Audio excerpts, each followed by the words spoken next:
America में सदारती इंतखाब हो चुके हैं। 50 में से 41 रियासतों के नतायज जारी किए जा चुके हैं। फैसला कुन वोटों की गिनती अभी बाकी है। अभी तक के नतायज के मुताबिक जो बाइडेन को ट्रंप पर बढ़तरी हासिल है, लेकिन तनाज़ात और खदशात अभी तक खत्म नहीं हुए। डोनाल्ड ट्रंप धांधली की शिकायत कर चुके हैं। इलेक्शन चोरी होने का इल्जाम लगा चुके हैं। अदालत जाने का ऐलान भी कर चुके हैं। अभी तक मौसूल होने वाले नताइज पर अपने तहफ़्फ़ुज़ात का इजहार कर चुके हैं। ट्रंप ने ट्वीट की है, कल रात तक तो वो जीत रहे थे, लेकिन डाक के जरिए वोट मौसूल होने के बाद उनकी बढ़तरी जादुई तरीके से कम हो रही है। वाशिंगटन समेत कुछ इलाकों से मुजाहिरों और झड़पों की खबरें भी मिली हैं। इस वक्त ताज़ा सूरत हाल क्या है, पूछेंगे। समा के नुमाइंदे यासिर फिरोज इस वक्त मौजूद है वाशिंगटन में, और अमेरिका में मौजूद पाकिस्तानी सहाफ़ी मदिया मसूद से। दोनों का बहुत बहुत शुक्रिया। यासिर के पास हम थोड़ी देर के बाद जाते हैं, लेकिन नाजरीन सूरत हाल ये है कि इस वक्त जो है वो अमरीकी इलेक्शन एक अजीब मोड़ पर आन खड़े हुए हैं। तनाज़ा ऐसा है कि ये रिजल्ट्स को मुलतवी भी कर सकता है, और मुलतवी करने के बाद मजीद क्योस बढ़ सकता है। अमरीकी इलेक्शन में नाजरीन इल्ज़ामात और तहफ़्फ़ुज़ात से कता नज़र डेमोक्रेट पार्टी के उम्मीदवार जो बाइडेन और रिपब्लिकन पार्टी के उम्मीदवार डोनाल्ड ट्रंप में कांटे का मुकाबला हुआ। डोनाल्ड ट्रंप सख्त मुकाबले वाली रियासत फ्लोरिडा के 29 इलेक्टोरल वोट हासिल करने में कामयाब हुए। टेक्सास में भी कामयाबी हासिल करते हुए 38 इलेक्टोरल वोट समेटे। दूसरी जानिब जो बाइडेन अमेरिका की सबसे ज्यादा आबादी वाली रियासत कैलिफोर्निया में जीतने में कामयाब हुए हैं, जिसके 55 इलेक्टोरल वोट्स हैं। अमेरिका का इंतखाबी निजाम क्या है, इलेक्टोरल वोट्स का मतलब क्या है, यह भी आगे चलकर आपको बताऊंगा। इस बार कोरोना की वजह से कई शहरियों ने डाक के जरिए भी वोट डाले। रिपोर्ट्स के मुताबिक 10 करोड़ से जायद शहरी वोटिंग के दिन से पहले ही अपना वोट कास्ट कर चुके थे। इसके बावजूद लाखों लोगों ने तवील कतारों में लगकर वोटिंग में हिस्सा लिया। इन इंतखाबात की हैरत अंगेज बात सेनेटर बर्नी सैंडर्स की पेशगोई है, जो हर्फ बा हर्फ दुरुस्त साबित हो रही है।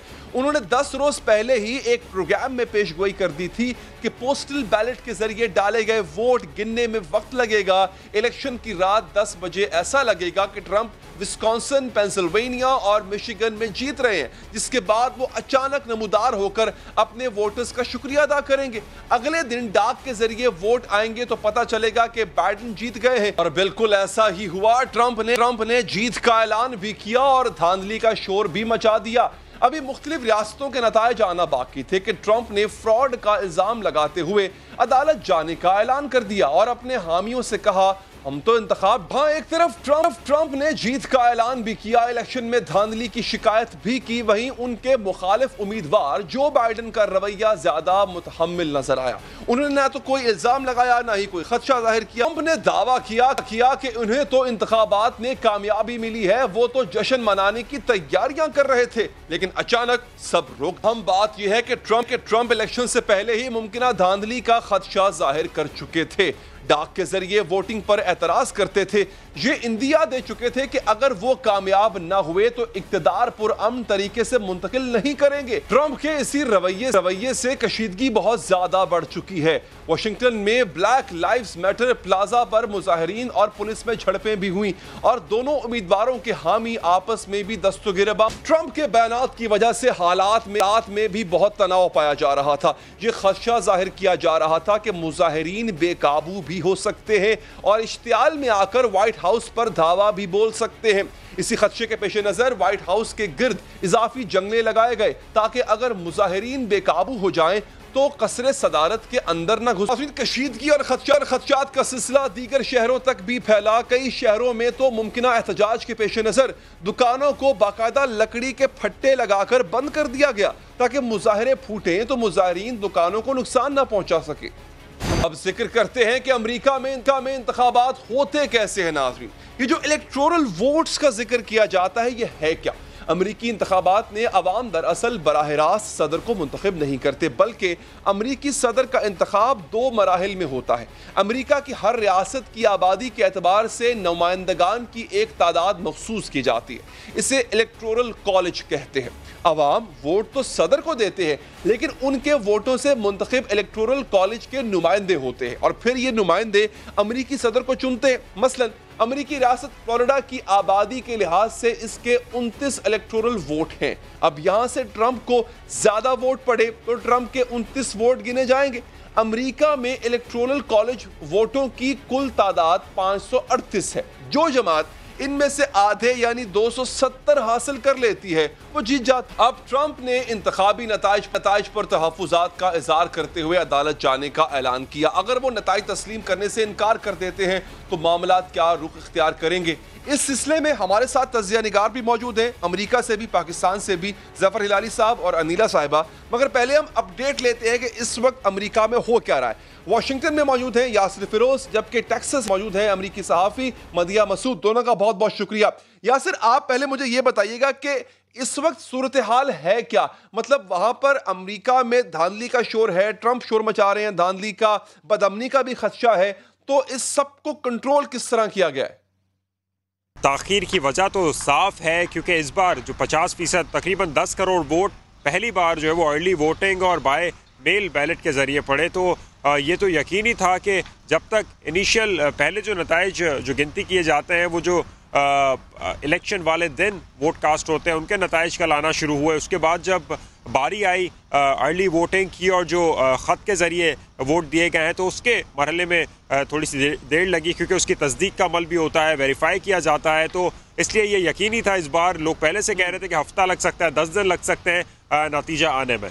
नहीं तो ये बताइए यासिर कि किस बुनियाद पे ट्रंप कह रहे हैं कि धांधली हुई है? उनको क्यों लगता है कि धांधली हुई है? देखिए, अमरीकी सदर का पहले से एक खदशा था कि जो ख़त के ज़रिए वोटिंग है या अर्ली वोटिंग है उसमें कुछ घपला किया जा रहा है। और उन्हें ये भी यकीन था, क्योंकि कोविड के पेश नज़र ज़्यादातर जो डेमोक्रेट्स हैं उनकी बड़ी तादाद ने अर्ली वोटिंग के ज़रिए ही वोट देकर अपना जो है वो हक़ राय इस्तेमाल किया, और तब से ही अमरीकी सदर खदशात जाहिर कर रहे थे। और कल ये बात उस वक्त क्लियर होनी थी कि कल बहुत बड़ी तादाद में रिपब्लिकन आते वोट देने के लिए हर जगह से, तो ये सूरत हाल कुछ क्लियर होती। लेकिन कल भी हमें मामूल के मुताबिक वोटिंग नज़र आई। कोई इतना मैसिव टर्नआउट तो आप नहीं कह सकते। डीसी और अराउंड के एरिया में बहुत सी जगहों पे मिशिगन और जितने स्विंग रियासत थे वहाँ पर हुआ, लेकिन रिकॉर्ड तोड़ नहीं। तो उसकी वजह यह है कि हमें जो इनिशियल जो वोट पड़े रिपब्लिकन के उनकी काउंटिंग जब सामने आई तो अमरीकी सदर आगे थे, लेकिन जब बारी आई बैलेट से जो बाय मेल बैलेट था उसकी,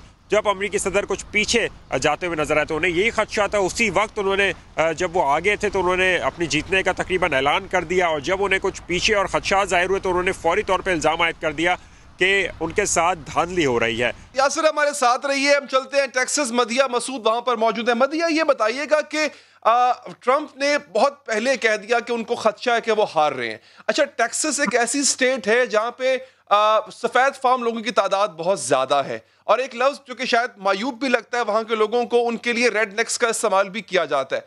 तो मुझे ये बताएं कि वहां पे इस वक्त ट्रंप की सूरत हाल टेक्सास में क्या है? बहुत बड़ी स्टेट है टेक्सास, तो स्टेट इसकी सूरत हाल ट्रंप की क्या है वहां पे? दूसरा, यहाँ पे टर्न आउट कैसा रहा? एब्सोल्युटली अली, जैसे कि आपने अभी खुद भी डिफाइन किया कि ये रेडनेक स्टेट है, ये इसमें कहना बिल्कुल मायूब तो मैं नहीं कहूंगी, बिकॉज पीपल ओन एट के वो यहाँ पे ज्यादा वाइट अमेरिकन हैं। दो यहाँ पे डाइवर्सिटी भी बहुत ज्यादा है, लेकिन उनके मैं लेटर ऑन रीजंस डिस्कस करूंगी कि क्यों उनका वोट बैंक इतना पावरफुल नहीं है, इतनी स्ट्रेंथ नहीं है। जो आप पूछ रहे हैं कि ट्रंप की पोजीशन क्या है, ट्रंप यहाँ से विन कर चुके हैं, क्योंकि 1976 के बाद कहा जा रहा था कि अब की बार टेक्सास जो है वो ब्लू स्टेट बन सकती है, क्योंकि नए रजिस्टर्ड वोटर्स की तादाद में इजाफा हुआ और जो यूथ है वो डेमोक्रेट्स की तरफ है, उनका झुकाव डेमोक्रेट्स की जानिब था। लेकिन हमने देखा कि शायद यूथ भी अपना वोट कास्ट नहीं कर सकी फॉर सम रीजंस, क्योंकि यहाँ पे लोगों को बाहर निकालना, लेकिन गहमा गहमी बहुत ज्यादा थी। अब की बार ऐसा लग रहा था कि लोग ये सोच रहे थे कि एक जो कतरा कतरा मिलकर दरिया और समंदर में बदल जाता है, तो लोग उसी सेंटेंस पर शायद फॉलो कर रहे थे। और जैसा कि ट्रंप ने अपने फॉलोवर्स को अपनी लास्ट स्पीचेस में भी और रैलीज में भी यही कहा कि वो घर से बाहर निकले, क्योंकि ट्रंप को रिजर्वेशंस थी, रिपब्लिकन्स को रिजर्वेशंस थी कि रिगिंग हो सकती है मेल इन बैलेट के थ्रू। आपका जो बैलेट है वो गायब भी हो सकता है, किसी और के नाम से भी जा सकता है। तो उन्होंने अपने फॉलोवर्स को यही इनकरेज किया कि वो घर से बाहर निकलें, इन पर्सन जाकर वोट करें। सो टैक्सेस ने साबित किया कि वो अच्छा, तो मदिया यहाँ पे इस वक्त लॉ एंड ऑर्डर की सूरत हाल क्या है? क्योंकि देखिए ट्रंप के सपोर्टर्स यहाँ पर बहुत ज्यादा हैं और ट्रंप ने ये कहा भी है कि आपने स्टैंड बाय पर रहना है। तो ओवरऑल वोटर्स का रिएक्शन, जब ट्रंप ने कहा है कि वो हार रहे हैं, तो इसके बाद वहां के वोटर्स का रिएक्शन क्या है? अली, ट्रंप के जो फॉलोवर्स और वोटर्स हैं ना, उनके बारे में यहाँ पर एक वर्ड कहा जाता है साइलेंट वोटर्स। वो खामोश रहते हैं। आप यहाँ पे अमेरिकन की भी अगर साइकी देखें, वो किसी तरह का कोई रिएक्ट नहीं करते हैं, वो खामोशी से अपना काम करते हैं और गुजर जाते हैं।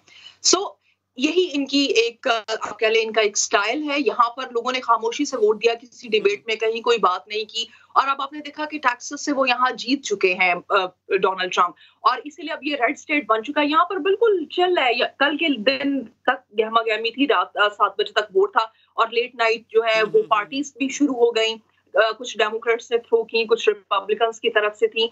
यहाँ पर एक सक्सेस पार्टीज का आप कहें कि कल शाम से यहाँ पे ट्रेंड शुरू हो चुका है। हालात खराब होने की जो बात है वो वॉशिंगटन साइड वो तो स्टेट की हद तक है, लेकिन अगर ट्रंप ओवरऑल, मेरा आपसे सवाल है जो कि मैं वापस दोबारा आपके पास आऊंगा, कि ट्रंप को जो ओवरऑल धांधली का एहतमाल है उस पे रिएक्शन क्या है? मैं इस पे वापस आता हूं मदिया आपके पास। यासिर, मुझे ये बताइएगा कि अब ट्रंप ने कहा है कि वो अदालत जाएंगे मुमकिन धांधली के पेश नजर।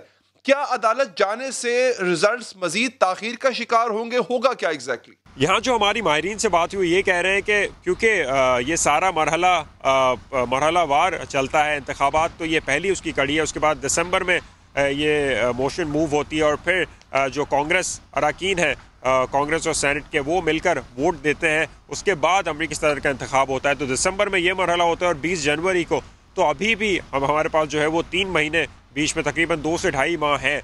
इस दौरान यहाँ माहिरीन कहते हैं कि ऐसी सूरत हाल तो कभी नहीं आई, इसलिए जवाब देना क्लियर नहीं होगा कि आया ये सूरत हाल वाज़े है या नहीं। लेकिन ये बात यकीनी है कि कहा जा रहा है कि 20 जनवरी से पहले पहले फैसला हो जाएगा कि जो बाइडन या डोनाल्ड ट्रंप। तो यासिर, जो बदअमनी का खदशा जाहिर किया जा रहा था कि जी लोगों ने आर्म्स खरीद लिए हैं और इतना कुछ तैयारी कर ली है, तो कहाँ कहाँ बदअमनी देखने में आई? देखिए, जिस चीज़ की उम्मीद थी वैसा तो बिल्कुल भी नहीं था। मुजाहिरीन थे, पुलिस भी थी, रिपब्लिकन्स भी थे, डेमोक्रेट्स भी थे, लेकिन कल ऐसा कोई माहौल देखने को नहीं मिला। नारेबाजी होती रही, लेकिन हाथापाई तक बात नहीं पहुंची। मुजाहिरीन रैलीज़ की शक्ल में भी रहे, लेकिन ज़्यादातर एक फेस्टिविटी वाली सूरत हाल थी। मुजाहिरीन मौजूद थे, नारेबाजी भी कर रहे थे। जब रिजल्ट्स आना शुरू हुए तो स्क्रीनिंग भी की गई, रिजल्ट भी देख रहे थे। कुछ लोग जो कि किसी पार्टी से ताल्लुक़ नहीं था, वो लोग भी यहाँ मौजूद थे, जो कहते थे कि हम बस जमहूरियत के साथ हैं, और जो भी फैसला आए, चाहे वो अमरीकी सदर के ख़िलाफ़ आए या जो बाइडन के ख़िलाफ़ आए, वो इसे तस्लीम करें और पुरअमन इंतकाल इक़्तिदार पर यकीन करते हुए सीट छोड़ें। ठीक है, अच्छा चलें वापस चलते हैं मदिया की तरफ। चूंकि साउथ की स्टेट है ये, तो वहां पर सूरत हाल जरा डिफरेंट भी हो सकती थी। ट्रंप जीत भी चुके हैं, मगर काउबॉयज है मदिया वहां पर ज्यादा, और गन रखना तो वैसे ही उनका एक शुगल होता है। तो ये बताइएगा कि क्या वहां पर भी बदअमनी का खदशा था इससे पहले कि ट्रंप का वहां पर रिजल्ट आ जाता? लेकिन उससे पहले जब एक कंफ्यूजन की स्टेट थी, तो बदअमनी का खदशा रहा यहां पर भी? एब्सोल्युटली अली, यहाँ पर भी इस तरह का डर और खौफ था। लेकिन जैसे कि आप खुद भी कह रहे हैं, काउबॉयज का ये स्टेट है, तो यहाँ पर गन और असला रखना यहाँ पर किसी भी इंसान के लिए प्रॉब्लम नहीं है। यहाँ हर दूसरे इंसान के पास असला है। और जैसा कि इन्वर्टेड कॉमर्स में दोनों ही कैंडिडेट्स अपने फॉलोवर्स को कह चुके थे कि किसी भी सिचुएशन के लिए तैयार रहना है, तो हमने यहाँ पर देखा कि लोग इस लिहाज से मेंटली प्रिपेयर थे, क्योंकि एक चैप्टर अमेरिकन विटनेस कर चुके हैं जॉर्ज फ्लॉयड की डेथ के बाद। उसके बाद आपने देखा कितनी यूनाइटेड स्टेट्स में अनरेस्ट की सिचुएशन थी, और गली गली में मुजाहरे थे, जलाओ घिराव की सिचुएशन थी। अभी आई थिंक कि जो स्टेट सबसे ज्यादा सेंसिटिव अभी तस्वुर की जा रही है, वो वॉशिंगटन डीसी है, क्योंकि ट्रंप कह चुके हैं कि वो व्हाइट हाउस को किसी तौर नहीं छोड़ेंगे, और वो अपने फॉलोवर्स को भी कह चुके हैं कि उनको उनकी हिफाजत को यकीनी बनाना है। कल रात से मैं यही देख रही हूँ, टीवी चैनल्स पर यही रिपोर्टिंग हो रही है कि व्हाइट हाउस के बाहर बहुत गहमा गहमी, और वहां पर आर्म फोर्स जो है उनकी डिप्लॉयमेंट भी हो चुकी है, बड़ी तादाद में वहां पर लोग हैं, लेकिन सिर्फ अनरेस्ट की सिचुएशन को ठीक करने के लिए। और मॉल्स और जो ज्यादा इंपॉर्टेंट प्लेसेस है उनको भी कॉर्डन ऑफ कर दिया गया है, वहां पे पॉलन बॉक्सेस लगा दिए गए हैं, जस्ट इसीलिए कि अनरेस्ट की सिचुएशन पैदा ना हो। लेकिन एक बात मैं कहना चाहूंगी कि अमेरिकन आर वेरी सेंसिटिव। इनके लिए पानी का एक छोटा सा गड़ा बन जाना भी एक फ्लड ये बताते हैं। सो समझ रहे हैं कि हल्की सी सिचुएशन, थोड़ी सी भी अगर तकरार हो जाएगी तो इनके लिए ये अनरेस्ट की सिचुएशन है। बट एशियन कंट्रीज में हम रहते हैं, हमारे लिए दंगा फसाद, मर जाना, ये लाठीचार्ज होना, हमें शायद वहां पर वो पिक्चर मिलती है। यहाँ पर ऐसी पिक्चर कभी भी नहीं होगी। मदिया, आपका बहुत बहुत शुक्रिया, आपने हमें टेक्सास से अपडेट किया, वाशिंगटन से यासिर आप अपडेट कर रहे थे, आपका भी बहुत बहुत शुक्रिया। एक वक्फा लेते हैं, वक्फे के बाद पाकिस्तान से जफर हिलाली और अमेरिका से अनिला साहिबा से पूछेंगे कि ट्रंप जो अब एक ऐसे कोर्स पर निकल पड़े हैं जिसमें आगे तसादुम नजर आ रहा है, तो क्या अमेरिका की तारीख में पहला इलेक्शन ऐसा होगा जो मुतनाज़ करार पाएगा? वक्फे के बाद बात करते हैं।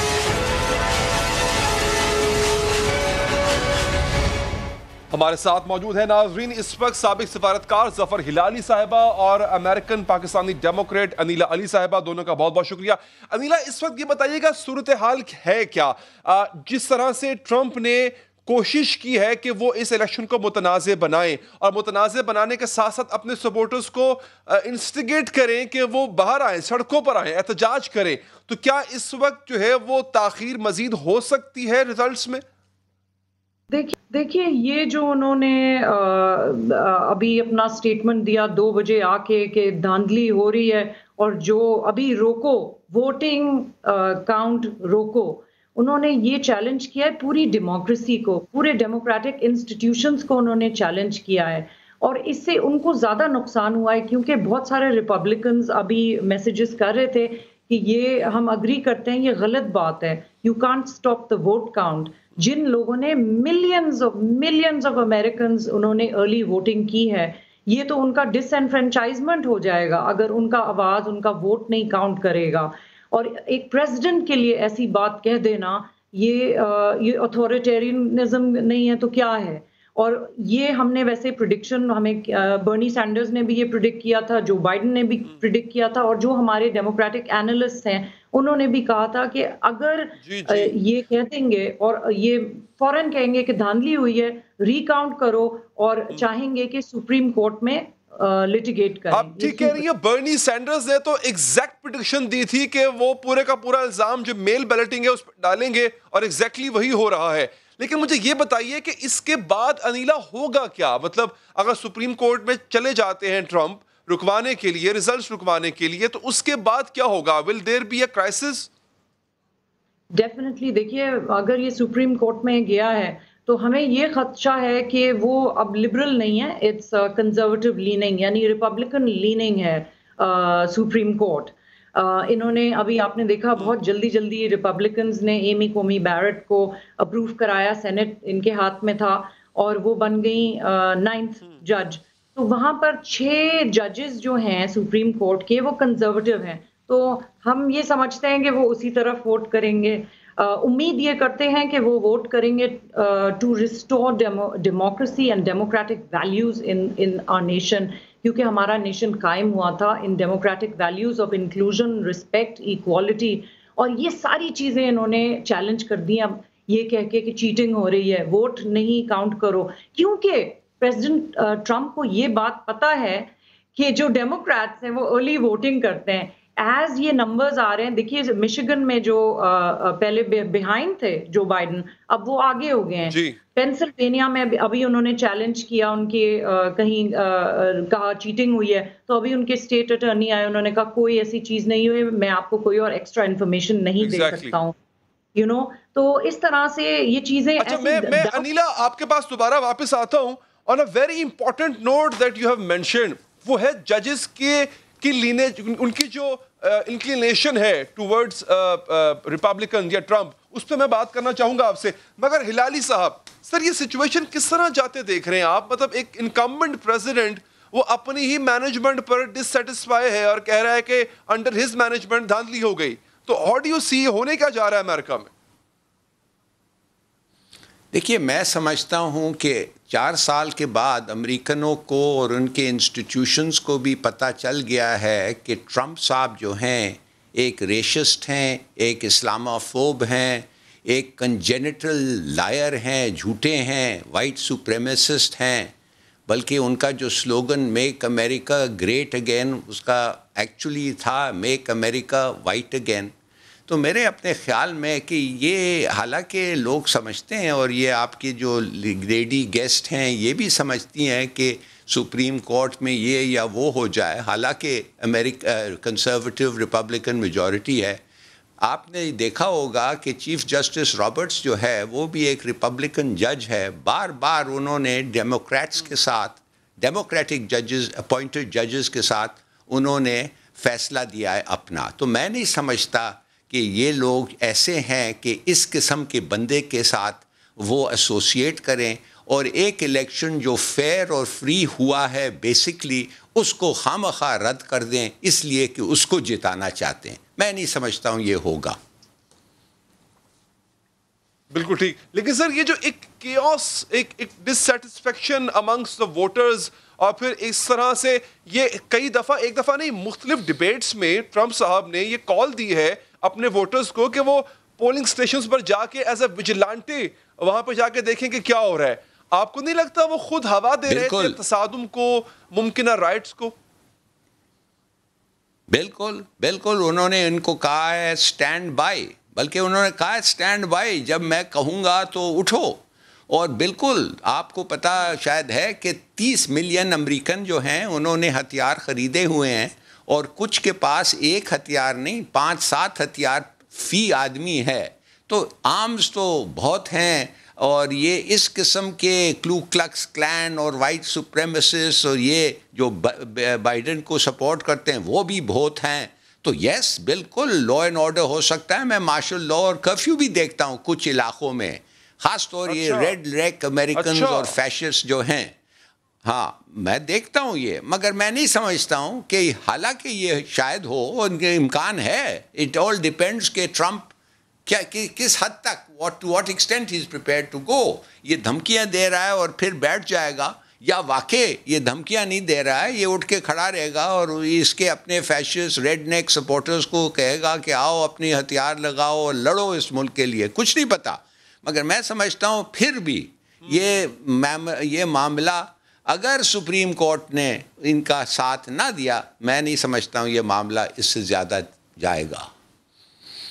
आपने बहुत इंपॉर्टेंट पॉइंट रेज किया इलाली साहब, मैं उसी को नीला साहबा की तरफ लेकर चलूंगा। एक तो ये कि वाइट सुपरमेसिस्ट, जिनको आप रेडनेक्स भी कह सकते हैं, उनकी हिमायत हासिल है। अगर ट्रंप हारते हैं तो वो क्या रिएक्ट करेंगे? और दूसरा, अनीला आपने बड़ी इंपॉर्टेंट बात की है कि ये जजेस अगर कंजर्वेटिव्स हैं and they have inclination to Republicans और डोनाल्ड ट्रंप, तो हिलाली साहब तो कह रहे हैं कि मुमकिन नहीं है कि वो इतना आउटराइट जाके फैसला दे दें ट्रंप के हक में, क्योंकि आपके पास कोई सबूत भी तो होना चाहिए ना कुछ करने के लिए।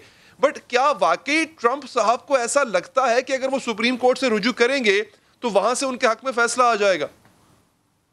जी देखिए, 6 में से 3 तो उनके अपॉइंटीज हैं, तो जो जिसका अपॉइंटी है तो वो तो उन्हीं की तरफ जाएगा। तो मैं चाहती ये हूँ कि लाली साहब राइट हों और हम लोग रॉन्ग हों, और ये मामला पहुँचे ही नहीं सुप्रीम कोर्ट तक। लेकिन ये भी एक सोचने की बात है कि जो पोलिंग हुई थी और जो दिखाया था कि जो बाइडेन आगे हैं और वो लीड कर रहे हैं बाय 10 पॉइंट्स। बिल्कुल ठीक है, लेकिन खदशा इस बात का है कि मामला सुप्रीम कोर्ट जा भी सकता है। आप दोनों का बहुत बहुत शुक्रिया। हम अब अमेरिका के बाद पाकिस्तान, और पाकिस्तान में हम आपको कराची लेकर चलेंगे, जहां पर बताया यह जा रहा है कि कराची को आलमी इदारों की जानिब से दुनिया का सबसे बदतरीन शहर, ट्रांसपोर्ट के हवाले से भी और रहने के हवाले से भी। कराची अब तक यतीम क्यों है, बात करेंगे इस वक्फे के बाद।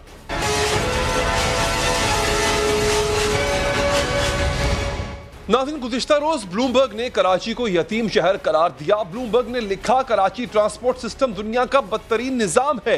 हमने इस खबर के बाद जायजा लेने की कोशिश की कि दीगर मसाइल में कराची दुनिया भर में और पाकिस्तान में किस नंबर पर है, तो हैरत अंगेज आदाद शुमार सामने आए। मालूम हुआ कराची पाकिस्तान में शहरी की बजाय मसाइलिस्तान की सूरत अख्तियार कर चुका है। दुनिया भर में मसाइल ज़्यादा शहरों में कराची सरे फहरिस्त है।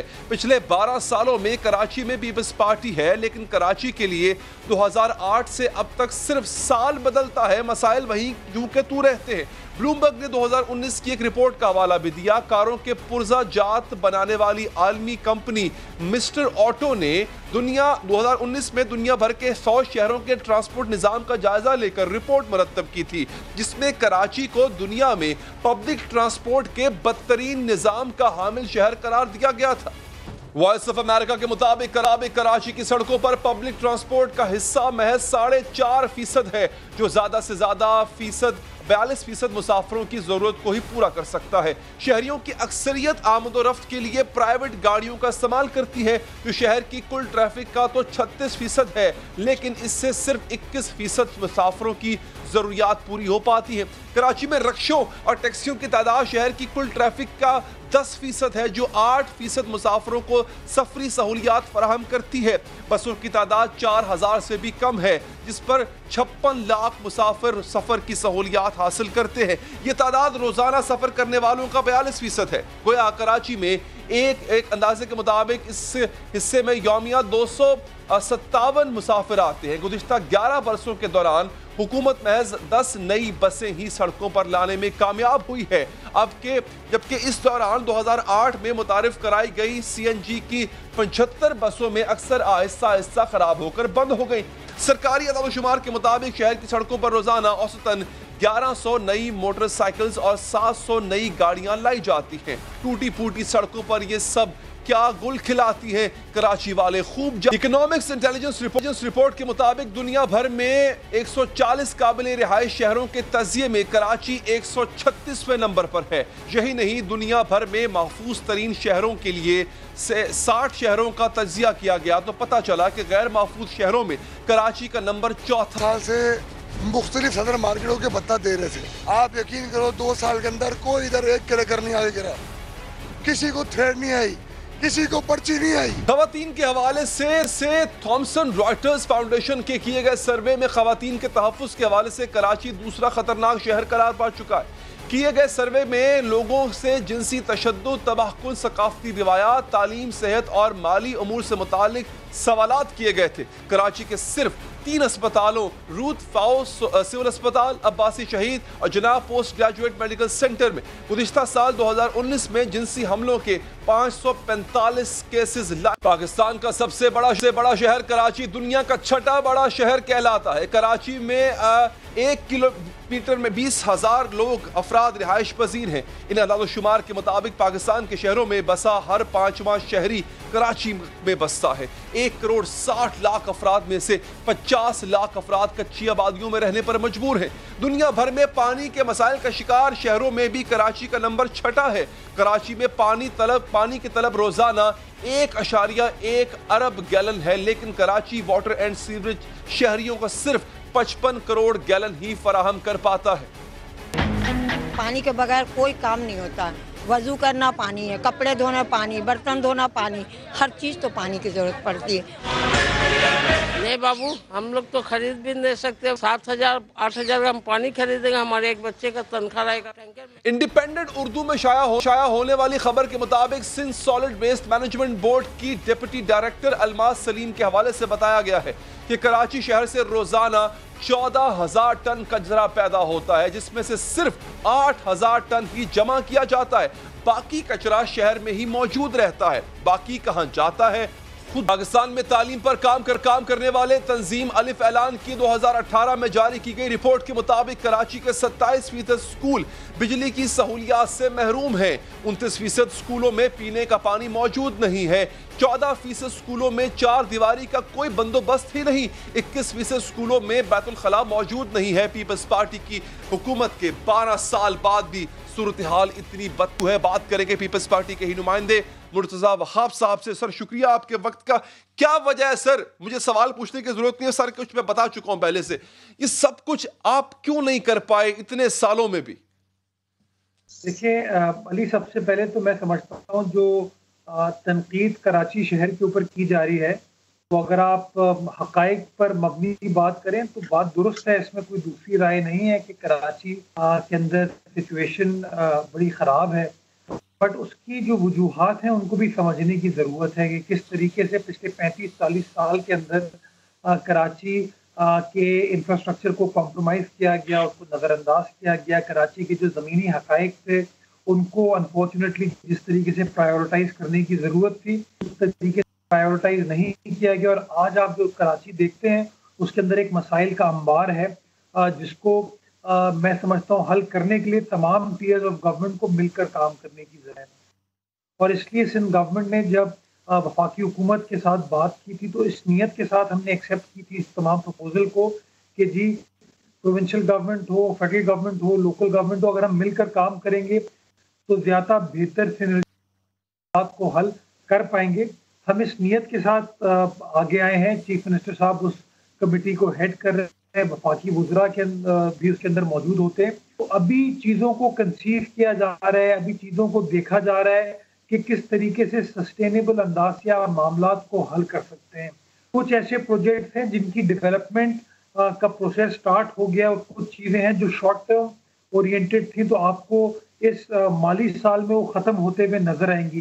जो लॉन्ग टर्म प्रोजेक्ट है मैं समझता हूँ उसको नेक्स्ट ईयर आप देखेंगे 2021 के अंदर कि वो इम्प्लीमेंटेशन स्टेज। नहीं सर, देखिए सवाल का जवाब अभी भी सर बाकी है कि एक तो ये कि 12 साल हो गए आपकी गवर्नमेंट को, लेकिन अभी भी आप कह रहे हैं कि आप चीजों को कंसीव कर रहे हैं। सर चीजें तो मुकम्मल होकर अवाम के पास चली जानी चाहिए थी अब तक, लेकिन उसके लिए अभी भी अगर आपको फंड्स दरकार हैं, माय पॉइंट इज वो पैसा आपके पास आएगा कहां से? 10 अरब डॉलर्स आपको चाहिए। शहर इतना बिगड़ चुका है पिछले चंद सालों से कि उसको 10 अरब डॉलर्स चाहिए। 1100 अरब रुपए बहुत छोटी सी अमाउंट है, लेकिन अभी तो वो भी नहीं है आपके पास। देखिए वर्ल्ड बैंक की जो रिपोर्ट थी वो सिंध गवर्नमेंट ने उनसे बात करके वो रिपोर्ट पर काम किया गया था, हमारी रिक्वेस्ट पर वो काम किया गया था और हम लोग बार बार उस रिपोर्ट का हवाला देते हैं।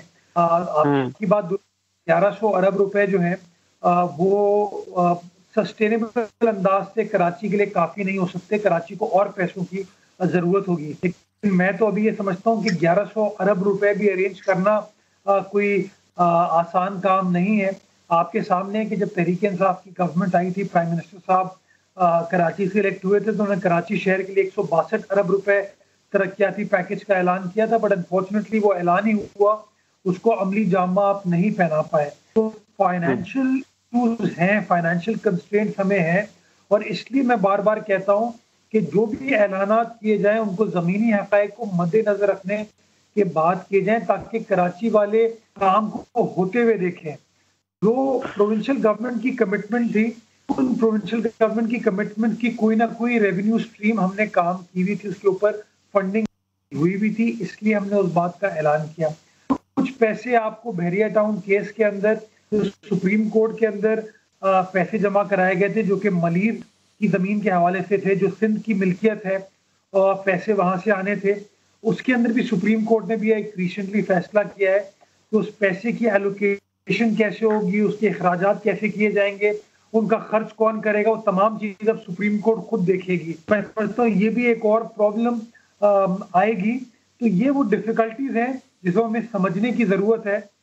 लेकिन मैं आपको इस बात की यकीन दहानी कराता हूँ कि as far as the provincial government is concern, हमारी जो रिसोर्सेज अवेलेबल हैं हम उनको ट्रांसपेरेंट अंदाज से कराची शहर में लगा रहे हैं ताकि। बिल्कुल ठीक है मुर्तज़ा वहाब साहब, बहुत बहुत शुक्रिया आपके वक्त का। आगे बढ़ते हैं नाज़रीन, हुकूमत के माशी इक़दाम और इस्लाहात के बावजूद मुल्क में महंगाई कम होने में नहीं आ रही। जरूरी अशिया की कीमतें परेशान कुन हद तक बढ़ चुकी हैं। हुकूमत को इसका एहसास भी है, लेकिन मजीद परेशान करने वाली बात यह है कि हुकूमत कुछ कर नहीं पा रही। वज़ीर आज़म बार बार महंगाई का एतराफ़ करते हैं, इस मसले पर वफाकी काबीना में बार बार बात होती है। वफाकी वुज़रा काबीना इजलास में और मीडिया के सामने महंगाई का रोना रोते हैं, लेकिन अमली तौर पर कुछ भी नहीं किया जाता। वफाकी इदारा शुमारियात ने महंगाई के हफ्तावार अदाद-ओ-शुमार जारी किए हैं जो तशवीशनाक है। एक हफ्ते के दौरान महंगाई मजीद 1.3% बढ़ी है। जरूरत की 17 चीजों की कीमतें बढ़ी हैं। आलू, प्याज, टमाटर, चीनी, अंडा और LPG की कीमत में इजाफा हुआ। सिर्फ एक हफ्ते में टमाटर की कीमत 63 रुपए बढ़ी। 134 रुपए किलो मिलने वाला टमाटर अब 200 रुपए में मिल रहा है। चीनी एक हफ्ते में 4 रुपए किलो महंगी हुई है। अंडे 1 रुपए दर्जन महंगे हुए। LPG का घरेलू सिलेंडर 13 रुपए फी किलो महंगा हुआ। मुल्क में बढ़ती महंगाई की एक वजह माशी सरगर्मियों की कमी भी हो सकती है और वज़ीर आज़म इमरान खान कई बार मुल्क की मईशत बेहतर करने का अज़्म जाहिर कर चुके हैं। अब तक मेरा पूरा जोर था पाकिस्तान की माशियत ठीक करने का, क्योंकि हमारे मुल्क की माशियत का बहुत बुरा हाल था। माशियत के ऊपर अभी भी मैं जोर लगाऊंगा।